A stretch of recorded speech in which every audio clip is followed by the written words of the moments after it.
Is your gym closed due to the sickness? Not that sickness, but the one I can't mention on YouTube. Are you scared that you're gonna lose all your gains because you can't get a good workout in? Well, today I'm gonna show you a great workout that you can do with very little equipment. All you need is a bench and a bar that can support your weight.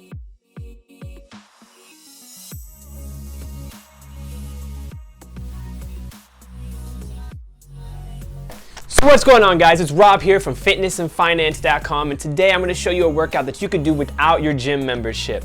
This program is designed for the intermediate, but I have included a few regressions in case you find any exercise a little bit too difficult for you. But before we get started, make sure you smash that like button to help me out with the YouTube algorithm. And if you like what I'm doing here, make sure to click the subscribe button, hit the bell icon so you can get notified every time I upload a new video. All right, y'all, so let's jump right into the workout. So the first workout we're going to do is the king of all upper body exercises, the pull-up. The pull-up is a great exercise choice because it works so many different muscles in your body. It works your lats as you pull your elbows down and in. It works your biceps. It works your trapezius. It works so many muscles in your back. And it even can work your abs to an extent to stabilize your body from swaying back and forth as you go throughout the movement. So we're going to do our pull-ups with a slightly wider than shoulder width grip. We're going to have a pronated position with our hands, so that means overhand on the bar. And then we're going to focus on pulling our elbows into our sides. We don't want to think about pulling with our hands, okay? That's going to make the biceps become overactive. So mentally think about pulling your elbows down into your sides. So we're going to be doing these in sets of 8 to 12. But don't worry, if you can't do that many pull-ups, I have a perfect exercise to help you build up the strength so you can get there. All right, so the next exercise is going to be inverted rows. Inverted rows are great if you don't have the strength to do a whole bunch of pull-ups. They're very similar to a pull-ups, but the main difference is that your feet are anchored on the ground. So this is going to give you less resistance when you're trying to pull up. When doing an upright row, the positioning of your body is going to determine the difficulty of the exercise. The closer that your body is to parallel to the ground, the more difficult it's going to be, while the more upright that your body is, the more easier it's going to be to perform. Make sure to engage your core and keep your butt tight to have a rigid torso throughout as you do this movement. All right, so the next exercise on this list is one of my favorite upper body movements, the dip. This one can be a little bit challenging, but if you have the proper strength, it's a great exercise to build your chest, your shoulders, and your triceps. When doing a dip, make sure that you have a slight forward lean and that you're not completely upright. When you lean forward, it's going to bring your chest more into the movement. Also, make sure you're going through a full range of motion. Your upper arm should be parallel to the ground at the bottom of the motion. We're also going to be doing these in sets of 8 to 12, but if that's still too difficult, don't worry. Exercise number 4 is going to be a perfect alternative for you if you can't do a lot of dips. So now we have the bench dip. I like this exercise a lot, and I like to pair it as a superset with my regular dips. Make sure to fully extend the tricep at the top. Don't leave that little slack. Make sure you lock out your elbow. One downside of the bench dip is that your chest isn't very active and it's mostly your triceps, but this can be an upside if your goal is to build mass in your triceps.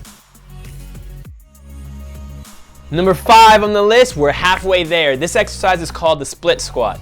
The split squat is great because it trains your legs in a unilateral fashion, which is just a fancy word for training your leg individually.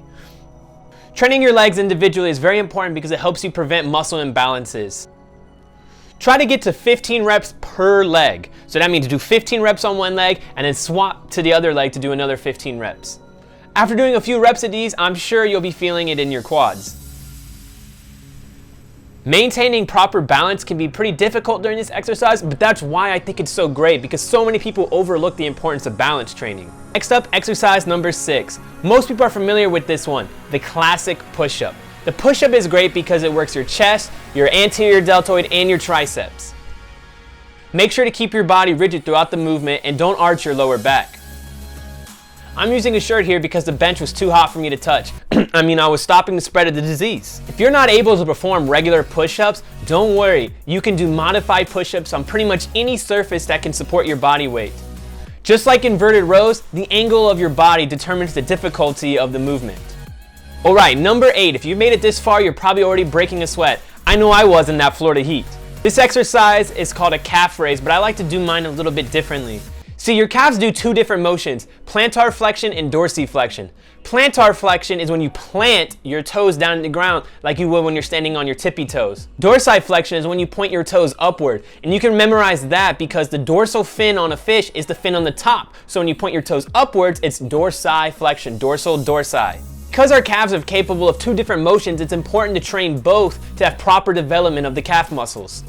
So what we're going for here is slow and controlled motions. Let's try to do 20 reps per leg, no jerking around because that momentum isn't helping anyone. So make sure that we go all the way down and as far up as we possibly can, taking the calf through its full range of motion.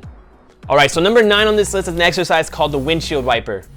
I like to do windshield wipers over a post so I can see how high my legs need to go, but that is absolutely not necessary. You don't need a post to do it. All you need is the ground that you can sit on. Don't use a lot of momentum. Flailing around isn't going to do anything for your abs.